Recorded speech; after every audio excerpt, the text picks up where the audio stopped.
Okay, hello guys. So today we are discussing pharmacology. First, let's start with roots of drug innovation. So roots of drug innovation can be classified into local and systemic roots. The systemic roots are further classified into topical, where they are applied on surface for localization, or it is applied on skin or mucous membranes as ointment, cream, lotion. And okay, then is deeper tissues.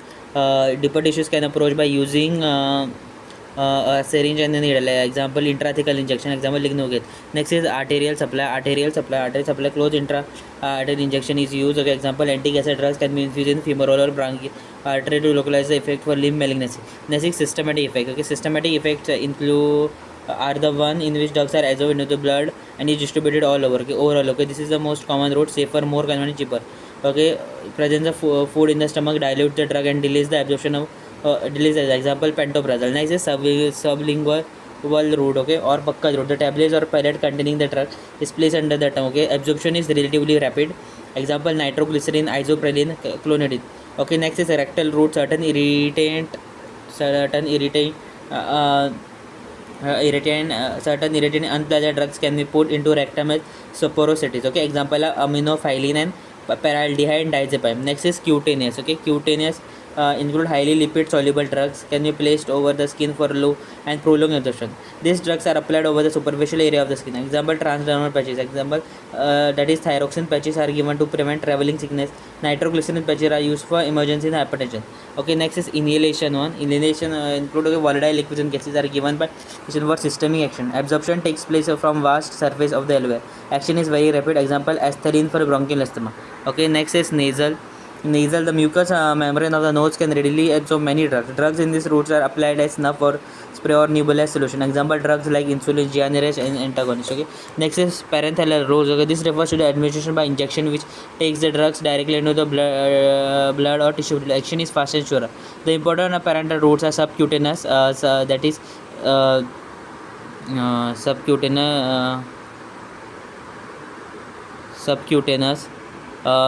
Uh, this is given just beneath this. Example, insulin injection. There is intramuscular.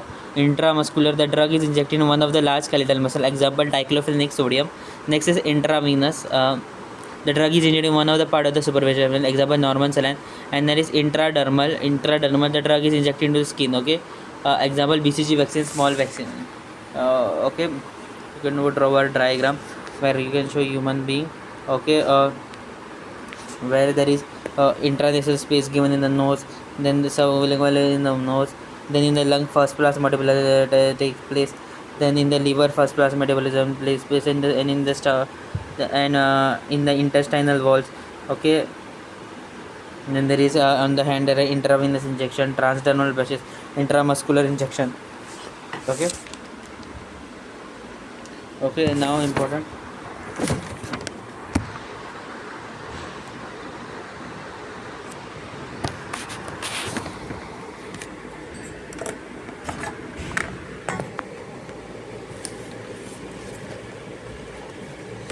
Okay.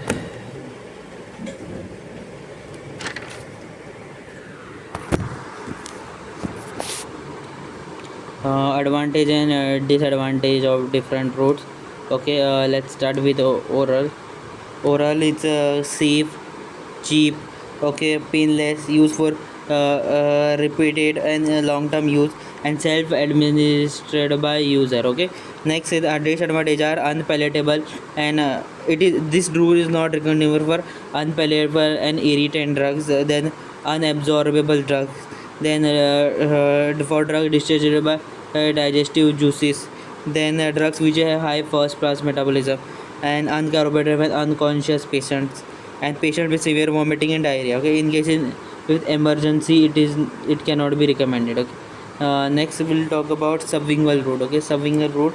Okay, onset of action through this route is quick.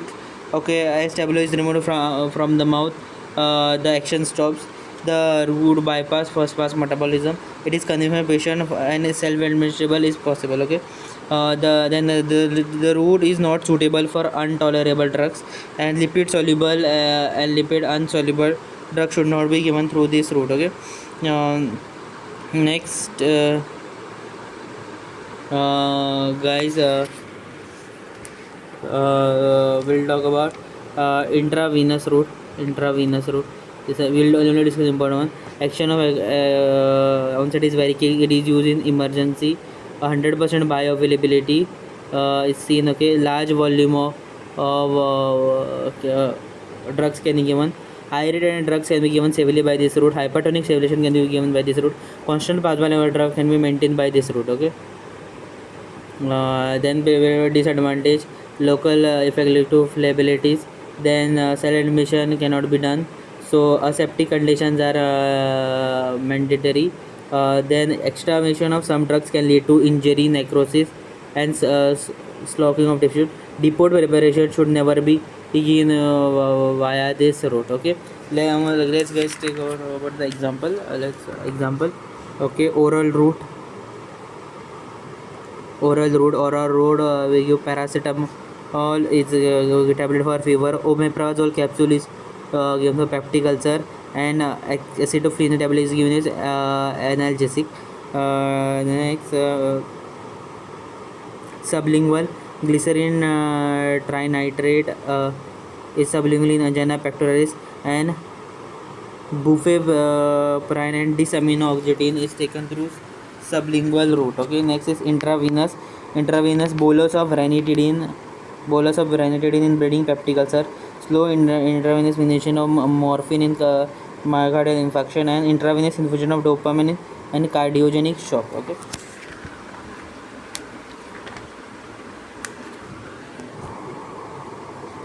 next is bioavailability. So bioavailability refers to the rate and extraction of a drug from administered by any route, as determined by its concentration versus time curve. Okay, this is a measure of the fraction of administered dose, okay, of a drug that reaches the systemic circulation in the unchanged form. Bioavailable drug injected to IV is 100%, but frequently lower after oral injection because drug may be incompletely absorbed. The absorption drug may be undergo first plus metabolism in the intestinal or liver to be excreted. Okay, then plasma concentration and time graph. This is A, B, and this is C. Okay, so this is A, C, and this is B. So in the plasma concentration curve depicting bioavailability differences between three formulation of a drug containing the same amount. Note that the formulation B is more slowly absorbed than A, and so ultimately both are absorbed to the same extent. Area under the curve is same. So, but B may not produce the therapeutic effect after a single dose. However, average blood loss may be similar with both A and B formulation when the repeated dose is given. C absorbed to a lesser extent, resulting in lower bioavailability. Okay, now let's accept factors affecting in bioavailability. So, okay, the factors. The factors. Okay, absorption, incomplete absorption of a drug from GIT region, less bioavailability. Metabolism of a drug during the passage through the gut wall or liver decreases the bioavailability. Next is the rate of dissolution. Okay, difference in bioavailability may arise due to variation in dissolution. Particle size, reduction in particle size increases the rate of absorption. Example, bioavailability of a drug injected in IV is 100% like non-adult, but is frequently lower in drugs given orally. Okay, okay. Then disintegration and dissolution time. Okay, dissolution time. Oral drugs have to disintegrate to be absorbed and dissolved in gastrointestinal fluids. Liquids are absorbed faster than solids. Water-soluble drugs experience reduced availability. Formulation, inert substances used by drugs as dilutants like starch has low absorption and reduced bioavailability.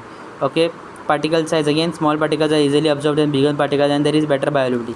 Next is lipid solubility. Lipid soluble drugs are easily absorbed faster and they are more bioavailable.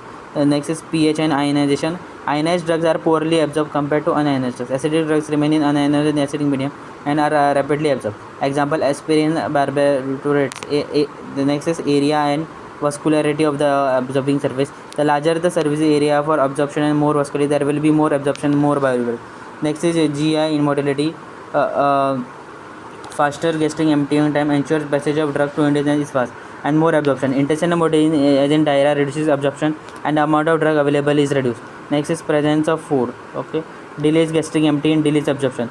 Next is metabolism. Okay, some drugs are degraded in the gastrointestinal tract and the bioavailability becomes zero. Next is diseases. Okay, bioavailability is increased in patient with liver disease disorder due to reduction in hepatic metabolism. Okay. Okay, then you can draw a diagram that by oral digestion there activity inactivation takes in stomach, then there is inactivation in a gut lumen, then the inactivation in gut wall, then to portal blood it goes to liver, and then it goes into where it is devected and go into systemic circulation. Okay.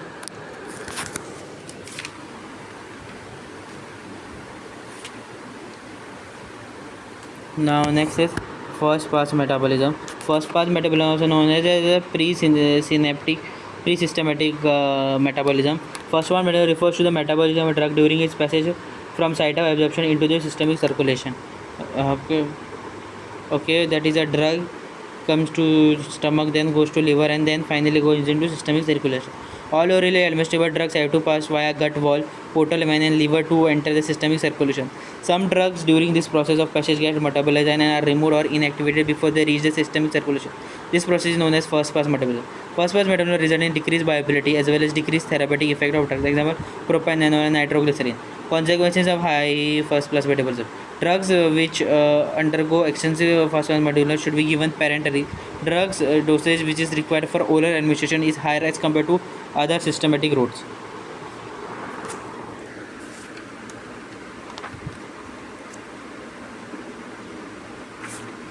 Okay, now the next topic is, guys,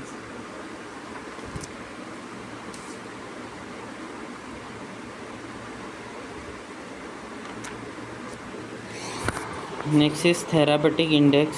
Therapeutic index is the measure of safety of drug. Therapeutic is a ratio of the lethal dose of a drug to the uh, to the median effect dose of effect. It is a statement of how selective the drug is producing desired effect versus its adverse effects. Okay. So this is TA equal to median lethal dose, that is LD50 of the drug, upon medium effective dose, that is ED50 of the drug. Okay, median lethal dose or LD50 is the dose of a drug which result in the death of the 50% of animals who receive the drug.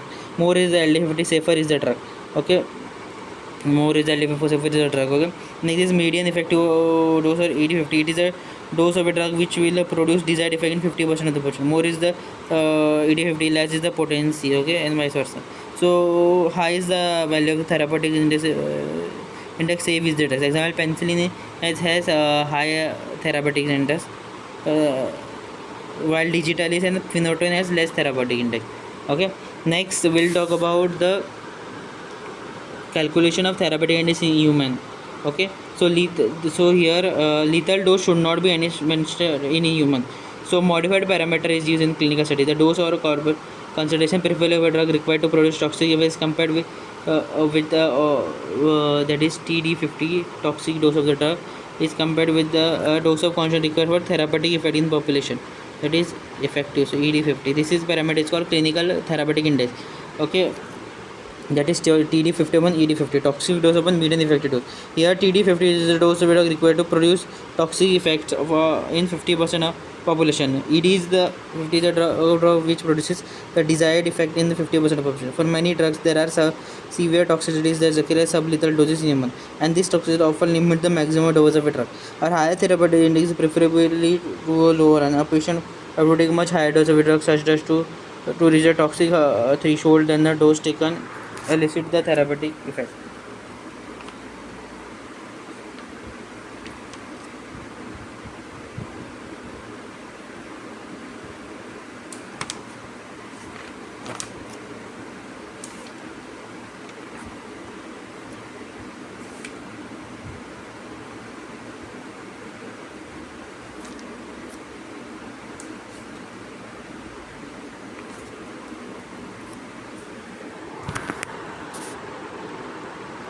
Next is atropine. Atropine substitutes. Atropine substitutes are semisynthetic derivatives of don't know alcohol, a large number of synthetic compounds which are introduced with the aim of producing more selective action on certain functions. Atropine substitutes are used for selective or very rarely selective action over a particular organ and to avoid side effects. Okay, atropine substitutes are first quaternary compounds. Okay, high usine butyl bromide, atropine methonitrate, ipratropium bromide, tiotropium bromide, propanthelin, oxyphenomium, clindinium, pipenzolate methyl bromide, isopromamide, glycopyrrolate. Next is tertiary amines, dicycloamine, valethamate, pyrazapine.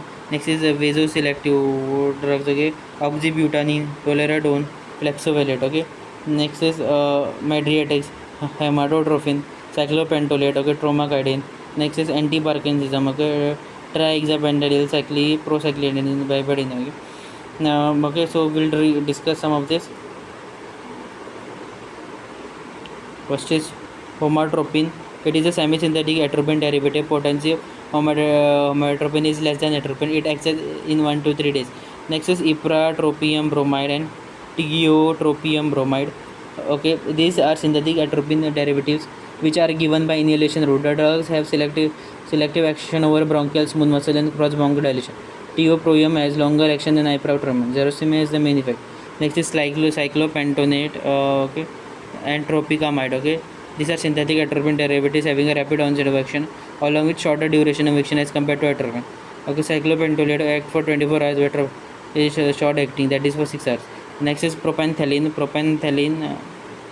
It is indicated in peptic ulcer and as antispasmodic. In modern reality is rarely used. Then is clidinium. It is a quaternary amount as an anti-secretory antispasmodic property. It is used in peptic ulcer and irritable bowel syndrome.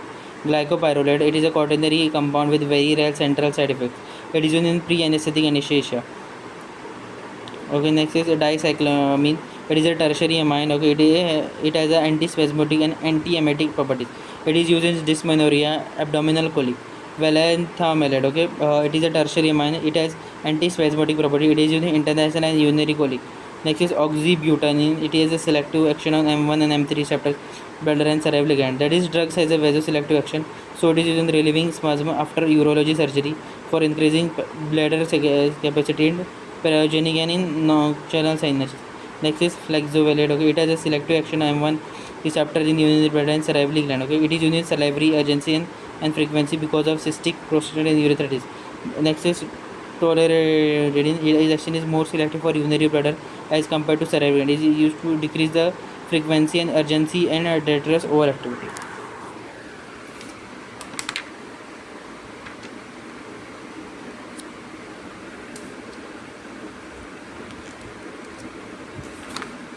Okay guys, thank you.